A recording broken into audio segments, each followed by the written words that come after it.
یہ پیغمبر جو ہم وقتاً فوقتاً بھیجتے رہے ہیں، ان میں سے ہم نے بعض کو بعض پر فضیلت دی ہے۔ بعض ایسے ہیں جن سے اللہ نے گفتگو کی، اور بعض کے دوسرے امور میں مرتبے بلند کیے۔ اور عیسیٰ ابن مریم کو ہم نے کھلی ہوئی نشانیاں عطا کی اور روح القدس سے ان کو مدد دی۔ اور اگر اللہ چاہتا تو ان سے پچھلے لوگ اپنے پاس کھلی نشانیاں آنے کے بعد آپس میں نہ لڑتے، لیکن انہوں نے اختلاف کیا تو ان میں سے بعض تو ایمان لے آئے اور بعض کافر ہی رہے۔ اور اگر اللہ چاہتا تو یہ لوگ باہم جنگ و قتال نہ کرتے، لیکن اللہ جو چاہتا ہے کرتا ہے۔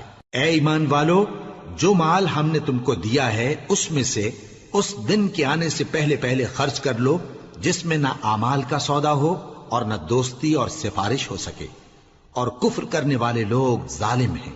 اللہ وہ معبود برحق ہے کہ اس کے سوا کوئی عبادت کے لائق نہیں، زندہ ہے، سب کو تھامنے والا، اسے نہ اونگ آتی ہے نہ نیند۔ جو کچھ آسمانوں میں اور جو کچھ زمین میں ہے سب اسی کا ہے۔ کون ہے کہ اس کی اجازت کے بغیر اس سے کسی کی سفارش کر سکے؟ جو کچھ لوگوں کے روبرو ہو رہا ہے اور جو کچھ ان کے پیچھے ہو چکا ہے اسے سب معلوم ہے، اور لوگ اس کی معلومات میں سے کسی چیز پر دسترس حاصل نہیں کر سکتے۔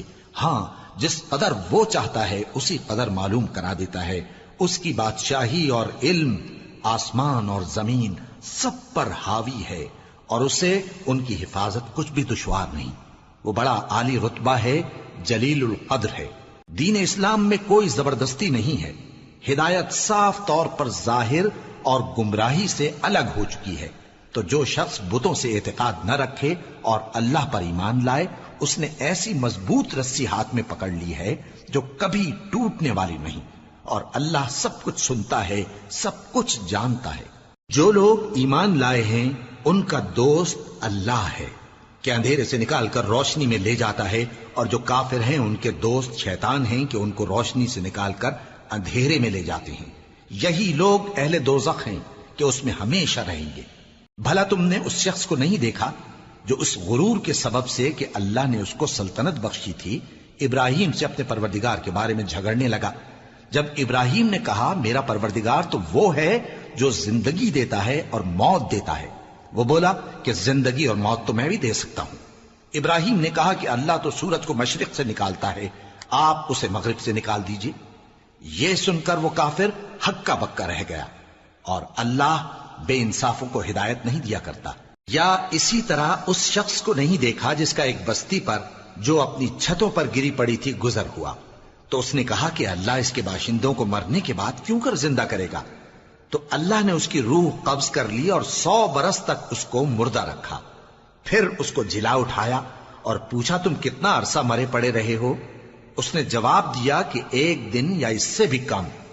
اللہ نے فرمایا نہیں، بلکہ 100 برس مرے رہے ہو، اور اپنے کھانے پینے کی چیزوں کو دیکھو کہ اتنی مدت میں مطلق سڑی بسی نہیں، اور اپنے گدھے کو بھی دیکھو جو مرا پڑا ہے۔ غرض ان باتوں سے یہ ہے کہ ہم تم کو لوگوں کے لیے اپنی قدرت کی نشانی بنائیں۔ اور ہاں، گدھے کی ہڈیوں کو دیکھو کہ ہم ان کو کس طرح جوڑے دیتے اور ان پر کس طرح گوشت پوست چڑھائے دیتے ہیں۔ جب یہ واقعات اس کے مشاہدے میں آئے تو بول اٹھا کہ میں یقین کرتا ہوں کہ اللہ ہر چیز پر قادر ہے۔ اور جب ابراہیم نے اللہ سے عرض کیا کہ اے پروردگار مجھے دکھا کہ تو مردوں کو کیوں کر زندہ کرے گا، اللہ نے فرمایا کیا تم نے اس بات کا یقین نہیں کیا؟ انہوں نے کہا کیوں نہیں، لیکن میں دیکھنا اس لیے چاہتا ہوں کہ میرا دل اطمینان کامل حاصل کر لے۔ فرمایا کہ 4 پرندے لے لو، پھر ان کو اپنے سے ہلا لو اور ان کے ٹکڑے ٹکڑے کر دو، پھر ان کا ایک ایک ٹکڑا ہر ایک پہاڑ پر رکھ دو، پھر ان کو بلاؤ تو وہ تمہارے پاس دوڑتے چلے آئیں گے، اور جان رکھو کہ اللہ غالب ہے، صاحب حکمت ہے۔ جو لوگ اپنا مال اللہ کی راہ میں خرچ کرتے ہیں ان کے مال کی مثال اس دانے کی سی ہے جس سے 7 بالیں اگیں اور ہر ایک بال میں 100 دانے ہوں، اور اللہ جس کے اجر کو چاہتا ہے اور زیادہ کرتا ہے، اور اللہ کشائش والا ہے، سب کچھ جاننے والا ہے۔ جو لوگ اپنا مال اللہ کے راستے میں صرف کرتے ہیں پھر اس کے بعد نہ اس خرچ کا کسی پر احسان رکھتے ہیں اور نہ کسی کو تکلیف دیتے ہیں، ان کا صلہ ان کے پروردگار کے پاس تیار ہے، اور قیامت کے روز نہ ان کو کچھ خوف ہوگا اور نہ وہ غمگین ہوں گے۔ جس خیرات کے دینے کے بعد لینے والے کو ایذا دی جائے اس سے تو نرم بات کہہ دینی اور درگزر کرنا بہتر ہے، اور اللہ بے نیاز ہے، بردبار ہے۔ مومنوں، اپنے صدقات و خیرات احسان رکھنے اور ایذا دینے سے اس شخص کی طرح برباد نہ کر دینا جو لوگوں کو دکھاوے کے لیے مال خرچ کرتا ہے اور اللہ اور روز آخر پر ایمان نہیں رکھتا، تو اس کے مال کی مثال اس چٹان کی سی ہے جس پر تھوڑی سی مٹی پڑی ہو اور اس پر زور کا مے برس کر اسے صاف کر ڈالے۔ اسی طرح یہ ریاکار لوگ اپنے اعمال کا کچھ بھی صلہ حاصل نہیں کر سکیں گے، اور اللہ ایسے ناشکروں کو ہدایت نہیں دیا کرتا۔ اور جو لوگ اللہ کی خوشنودی حاصل کرنے کے لیے اور خلوص نیت سے اپنا مال خرچ کرتے ہیں، ان کی مثال ایک باغ کی سی ہے جو اونچی جگہ پر واقع ہو، جب اس پر زور کا مے پڑے تو دگنا پھل لائے، پھر اگر مے نہ بھی پڑے تو خیر پھوار ہی صحیح، اور اللہ تمہارے کاموں کو دیکھ رہا ہے۔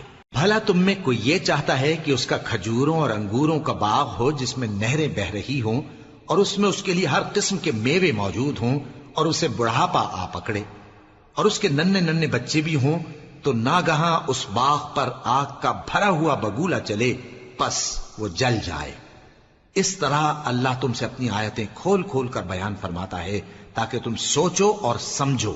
مومنو، جو پاکیزہ اور عمدہ مال تم کماتے ہو اور جو چیزیں ہم تمہارے لیے زمین سے نکالتے ہیں ان میں سے اللہ کی راہ میں بھی خرچ کرو، اور بری اور ناپاک چیزیں دینے کا قصد نہ کرنا کہ اگر وہ چیزیں تمہیں دی جائیں تو بجز اس کے کہ لیتے وقت آنکھیں بند کر لو ان کو کبھی نہ لو، اور جان رکھو کہ اللہ بے نیاز ہے، خوبیوں والا ہے۔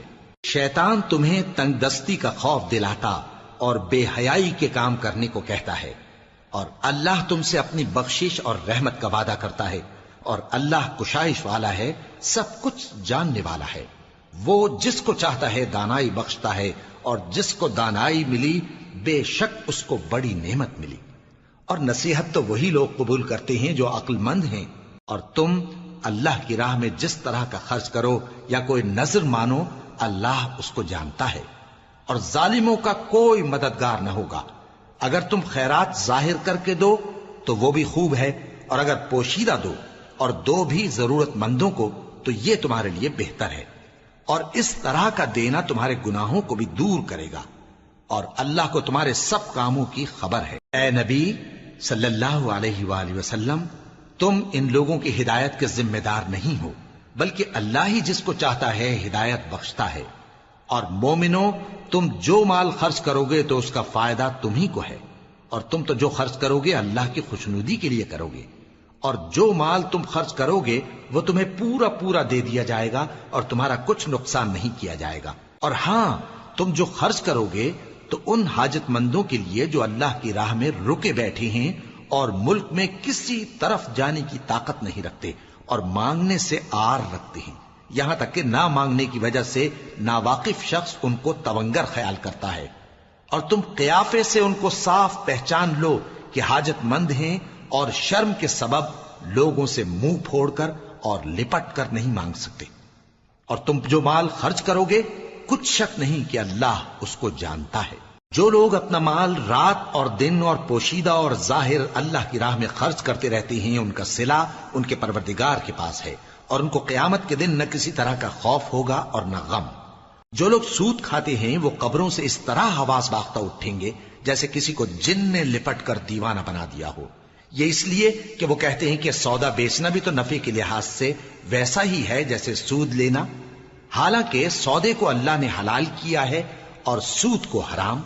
تو جس شخص کے پاس اللہ کی نصیحت پہنچی اور وہ سود لینے سے باز آ گیا تو جو پہلے ہو چکا وہ اس کا، اور قیامت میں اس کا معاملہ اللہ کے سپرد، اور جو پھر لینے لگا تو ایسے لوگ دوزخی ہیں کہ ہمیشہ دوزخ میں جلتے رہیں گے۔ اللہ سود کو نابود یعنی بے برکت کرتا اور خیرات کی برکت کو بڑھاتا ہے، اور اللہ کسی ناشکر گناہگار کو دوست نہیں رکھتا۔ جو لوگ ایمان لائے اور نیک عمل کرتے اور نماز پڑھتے اور زکوٰۃ دیتے رہے، ان کو ان کے کاموں کا صلہ اللہ کے ہاں ملے گا، اور قیامت کے دن ان کو نہ کچھ خوف ہوگا اور نہ وہ غمناک ہوں گے۔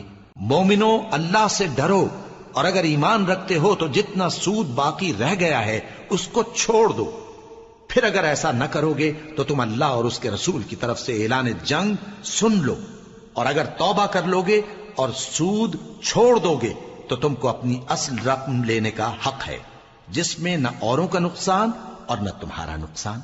اور اگر قرض لینے والا تنگ دست ہو تو اسے کشائش کے حاصل ہونے تک مہلت دو، اور اگر زر قرض بخش دو تو وہ تمہارے لیے زیادہ اچھا ہے، بشرطے کہ سمجھو۔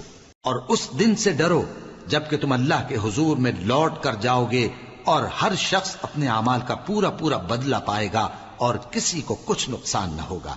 مومنو، جب تم آپس میں کسی میعاد معین کے لیے قرض کا معاملہ کرنے لگو تو اس کو لکھ لیا کرو، اور لکھنے والا تم میں کسی کا نقصان نہ کرے بلکہ انصاف سے لکھے۔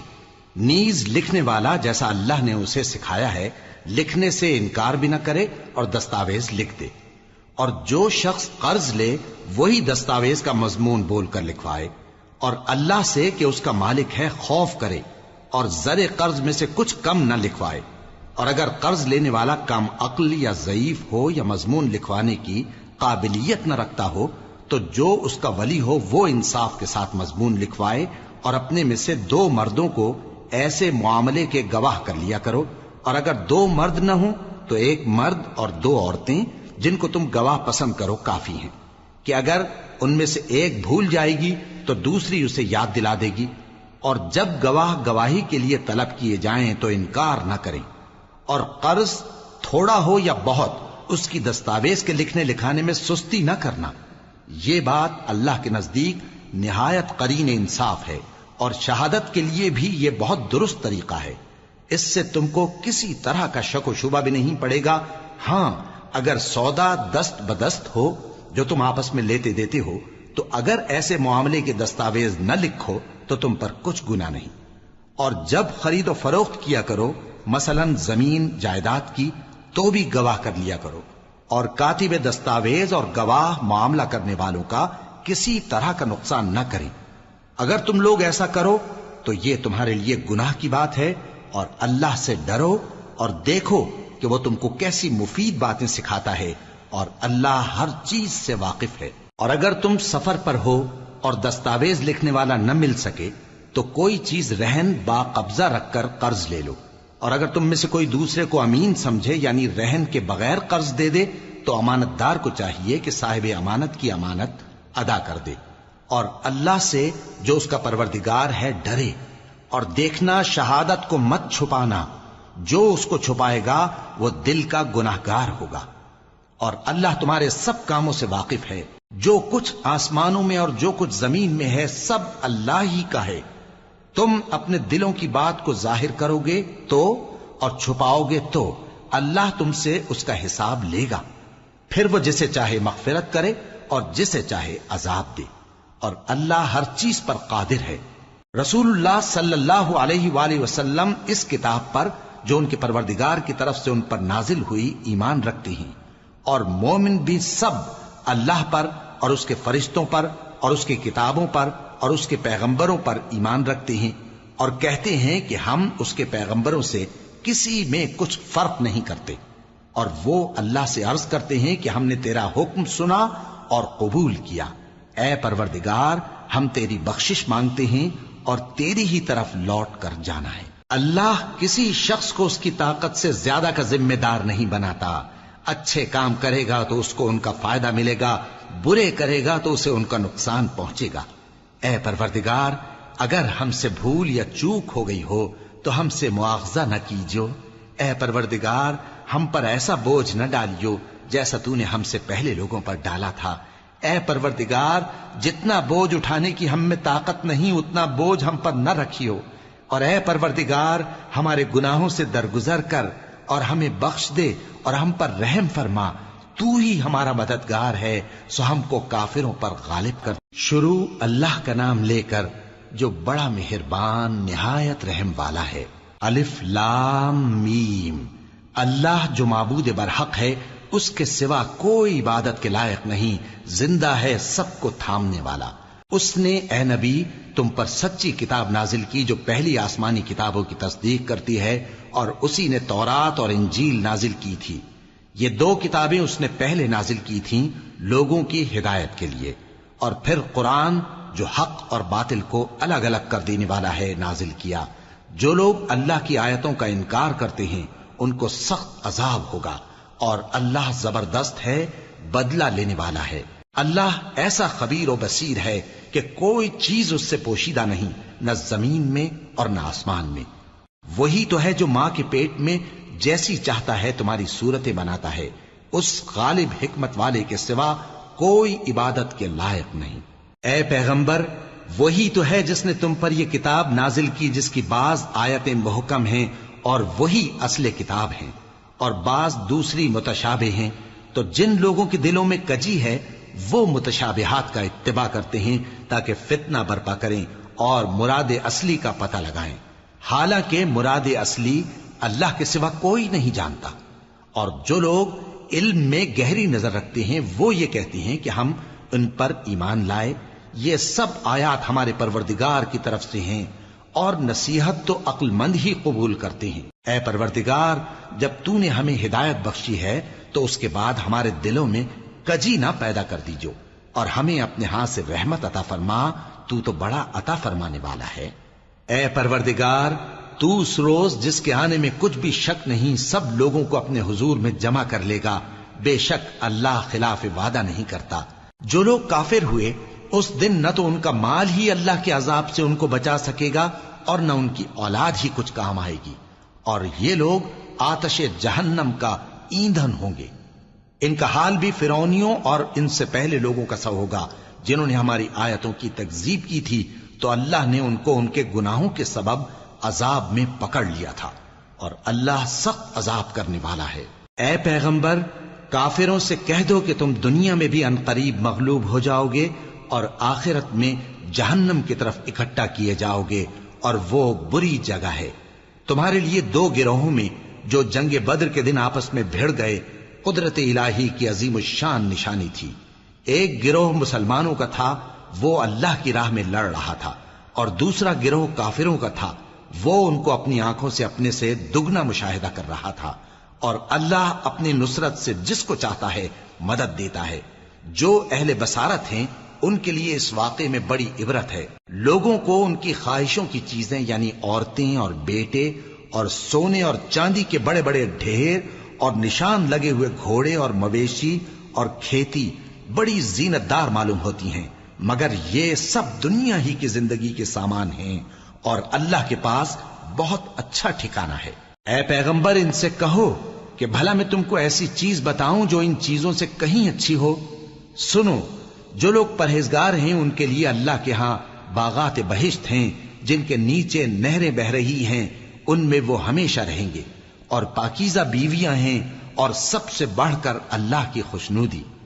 اور اللہ اپنے سب بندوں کو دیکھ رہا ہے جو اللہ سے التجا کرتے ہیں کہ اے پروردگار، ہم ایمان لے آئے سو ہم کو ہمارے گناہ معاف فرما اور ہم کو دوزخ کے عذاب سے محفوظ رکھ۔